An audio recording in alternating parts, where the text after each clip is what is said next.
Okay, so I wanted to capture what I learned over the course of a very short 20 days trial. Um, of course, there were some things some snacks that I hit that didn't allow me to start immediately. So by the time I got down to testing this, I had maybe around 15 days or less on my trial. So this is my last day that I have for this Osirium PAM trial. So this is like a document, like a video document of what I learned along the way. Okay, so it's not everything, but it's just for me to recap and to recall what I learned from this experience. Um, okay, so the Osirium PAM is basically a virtual appliance. Okay, that's installed. You can deploy it into your VMware hypervisor, okay, or workstation, VMware workstation. Like for me, I'm using a workstation. So when you deploy your Osirium PAM, it looks something like this, okay. And over in this lab that I have my firewall with my three interfaces.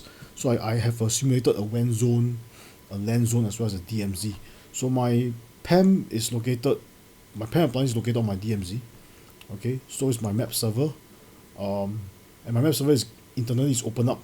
I have connections which are open up to AD, my AD server, as well as Tuxbox. Okay, yeah. Okay, so from the outside, when I access my public IP, I can go to the IP address slash admin. Okay, and this will bring me to the admin interface of the PAM appliance. So let's say I sign as a super admin.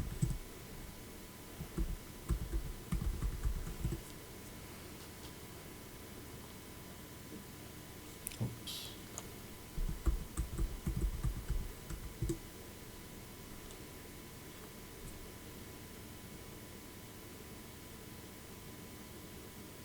Okay, so I'm logged in as my super admin.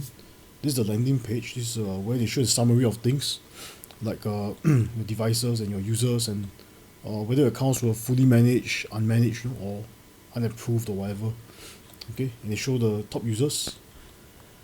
So how the PAM really works is basically I have to create devices. Okay, I have to add devices.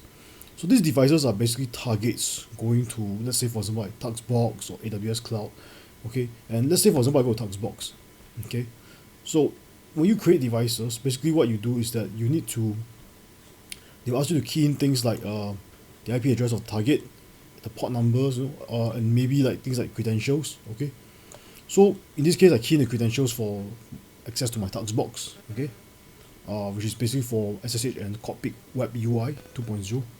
Okay, and also for AWS. Okay, let me show you the AWS target. So AWS target basically is keyed in with um, with credentials like my Hotmail account. Okay, and so what happens is that what the PAM appliance does is that when you log into PAM appliance, okay, you will log in with one set of credentials that belongs to PAM appliance. Okay, uh, and when you access resources which are given to you, assigned to you, what happens is that PAM takes your, or rather PAM will inject the real credentials to access those servers, okay, and log you in, okay, to those other appliances or web portals or servers or whatever, you see.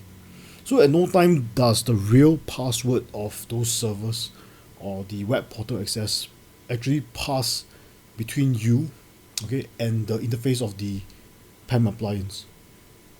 So even in the case of a man-in-the-middle attack, when they sniff your credentials off the wire, all they have is, assuming they do manage to somehow sniff it off the wire and break it, crack it, all they actually have is just your credentials that's you logging into a PAM. Okay, and this can be mitigated by other means, like some PAM they have things like password rotation, things like that, which I believe we might have, except I haven't gotten to the point of configuring it. So PAM appliances are actually quite complicated in a sense.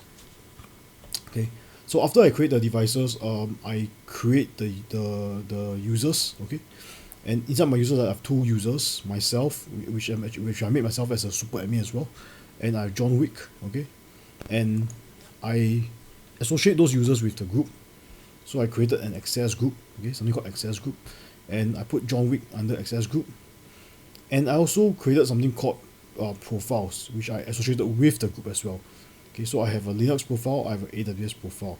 And what this profile does is that this profile is basically a connection profile. Okay, so what I mean by that is, yeah, I think like for some reason I already explained already the connection, right? So I mean maybe I just go into one of them just to drill down a little bit. So when we add the device, okay, the device is belonging to Tuxbox.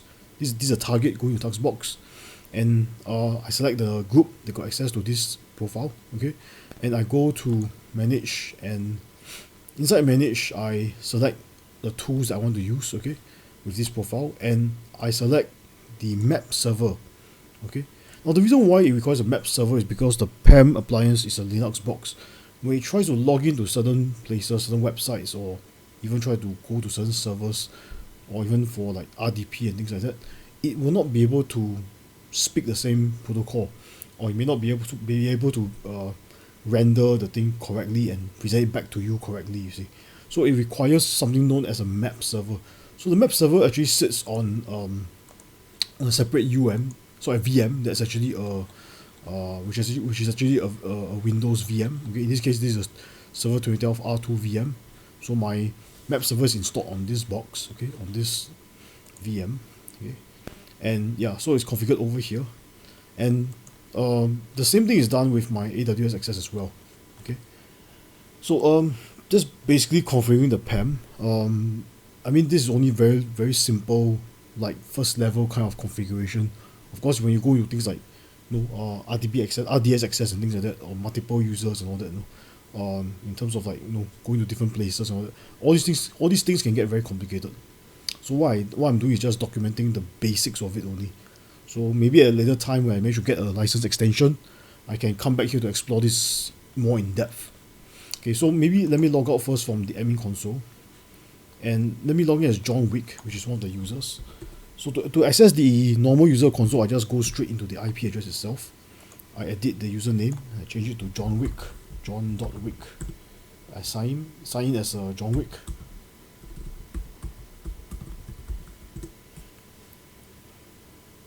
And you notice the user portal is a little bit shorter, and all it does is that it has shortcuts over here. Okay, so PAM server is the default, you don't need to care about this. Basically I added the AWS and Tuxbox, okay. So for example, like maybe let's say like AWS, okay, because AWS has capture and things like that, so the process of being able to so-called, I mean, to fully inject the credentials and all that, it may not really be possible, because it will become like a half kind of thing, you see, whereby you inject only partial credentials, and the other half of it you have to type it in yourself, okay.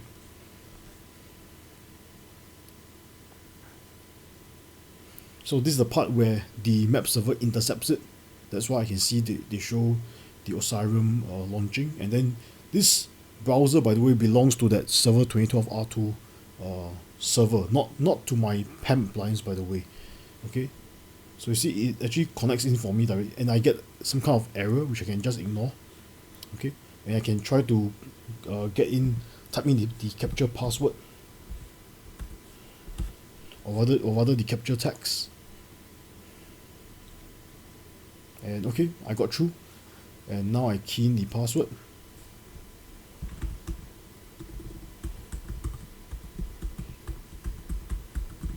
So take note that when I key in this password and when I click sign in, right, to submit, okay, it's not captured by, or rather it's not my browser that is directly going into AWS, but rather I'm doing it from this session, from this browser that belongs to my map server, okay. And in other words, my credentials actually do not really get passed between me and the PAM appliance, because in such cases where if somebody does a man-in-the-middle attack against me, they can steal my credentials, right? But even if assuming they do steal my credentials, what they steal is my PAM credentials of John Wick. They don't steal my real AWS credentials, okay. So you can see how PAM actually intercepts it and intercepts the credentials, and then it passes on to the portal that you're supposed to authenticate against, or the server is supposed to authenticate against. So yeah, that's how it secures your network, you see. And also they have recording. Okay, this whole session is being recorded, And this session doesn't expose the whole desktop, it just exposes only one browser by itself.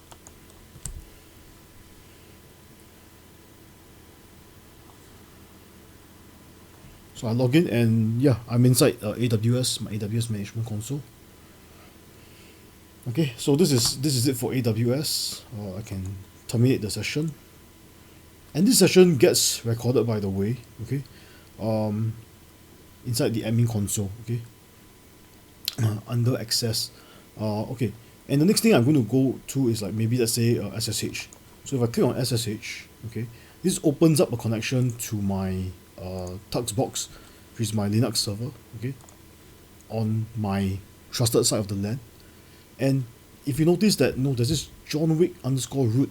So even though it injects the root password for me, but it doesn't use the real root password, rather when I set it to be fully managed, when I set Tuxbox to be fully managed, the PAM automatically creates special accounts to use to inject those credentials for me, okay, so that when I click on SSH, it opens up the connection to my Linux server for me, okay, as John Wick, okay. So if I do a who am I, you notice that I'm John Wick underscore root.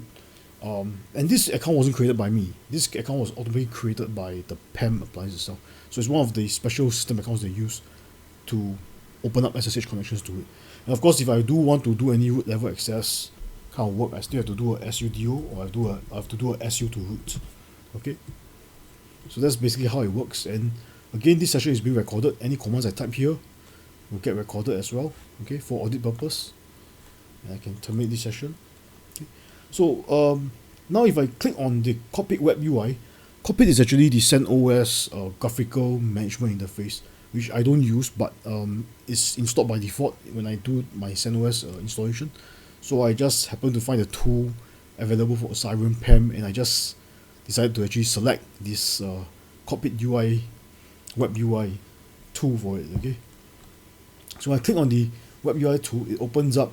It contacts the map server, okay, and what it does is it opens up a browser from the map server, and it injects the credentials into the map server, and these credentials is usually based on that Hotmail account, Hotmail email which I used earlier. So those are my Hotmail passwords, okay. Sorry, not Hotmail, actually it's John Wick, because I'm accessing to the CentOS box, so it goes in as John Wick. It actually injects the John Wick underscore root credentials, okay. Yeah, and it goes in automatically. See, I don't even need to touch anything, and it goes straight in automatically. So even though right now I'm signing as John Wick, okay, but what happens is that when I sign in and when I click on the CentOS web UI, it intercepts the connection, and it injects the credentials of John Wick underscore root, you see, which is actually a different user altogether, different password, and it logs into the web UI, okay, of the sandbox. Okay. So that's pretty amazing. That's how PAM actually works. So anyway, this is not everything about PAM. PAM can do a lot more in this, but this is just the fundamentals of me having less than 15 days to play with it. Yeah, so this is basically what I learned so far, okay. Yeah, so that's about it, and I'm going to stop recording this video. Thank you.